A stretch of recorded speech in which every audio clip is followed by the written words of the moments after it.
మాజీ ప్రధాని మన్మోహన్ కి భారత రత్న ఇవ్వాలని తెలంగాణ అసెంబ్లీ ఏకగ్రీవ తీర్మానం చేసింది. సీఎం రేవంత్ రెడ్డి ప్రతిపాదించిన తీర్మానానికి అన్ని పార్టీలు అనుకూలంగా స్పందించాయి.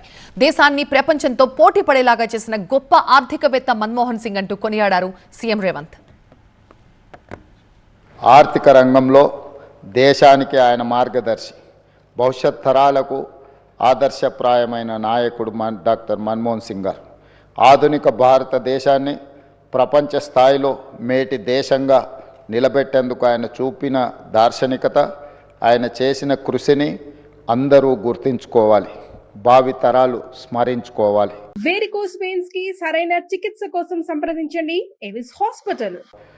భారత మాజీ ప్రధాని డాక్టర్ మన్మోహన్ సింగ్ గారికి అత్యున్నత పురస్కారం భారత రత్న ప్రదానం చేయాలని కేంద్ర ప్రభుత్వాన్ని కోరుతూ ఈ సభ తీర్మానం చేస్తుంది. మాజీ ప్రధాని మన్మోహన్ తో తెలంగాణకు ఉన్న బంధం ఎప్పటికీ మర్చిపోలేనిది అన్నారు సీఎం. ఆయన చేసిన సేవలు గుర్తుండేలాగా ఫైనాన్షియల్ డిస్ట్రిక్ట్ లో విగ్రహాన్ని ఏర్పాటు చేస్తామన్నారు. సభ్యుల సూచన మేరకు అవసరమైతే మరొక చోట కూడా మారుస్తామన్నారు.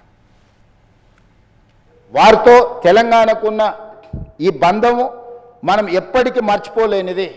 కాబట్టి ఈరోజు తమరి అనుమతితోటి ఫైనాన్షియల్ డిస్ట్రిక్ట్ వేరికోస్ వెయిన్స్ కి సరైన చికిత్స కోసం సంప్రదించండి ఎవిస్ హాస్పిటల్. ఒక మంచి ప్లేస్లో డాక్టర్ మన్మోహన్ సింగ్ గారి విగ్రహావిష్కరణ చేసుకోవడం ద్వారా శాశ్వతంగా మనము వారి వర్ధంతులు, జయంతులు, వారి జ్ఞాపకాలు శాశ్వతంగా తెలంగాణ ప్రజల గుండెల్లో పదిలమై ఉండే విధంగా ఇంకేదైనా సలహా సూచనలు ఎవరైనా ఇచ్చినా కూడా ఒక మంచి ప్రాంతంలో మాజీ ప్రధానమంత్రి డాక్టర్ మన్మోహన్ సింగ్ గారి విగ్రహాన్ని ప్రజలందరూ గుర్తుపెట్టుకునే విధంగా, ప్రజలందరూ వారిని స్ఫూర్తి తీసుకునే విధంగా, ఎక్కువగా ప్రజలు ఎక్కడైతే మమేకమవుతుంటారో, కలుస్తుంటారో ఆ ప్రాంతంలో డాక్టర్ మన్మోహన్ సింగ్ గారి విగ్రహం ఉంటే మనందరికీ స్ఫూర్తి నింపిన వాడవుతారు.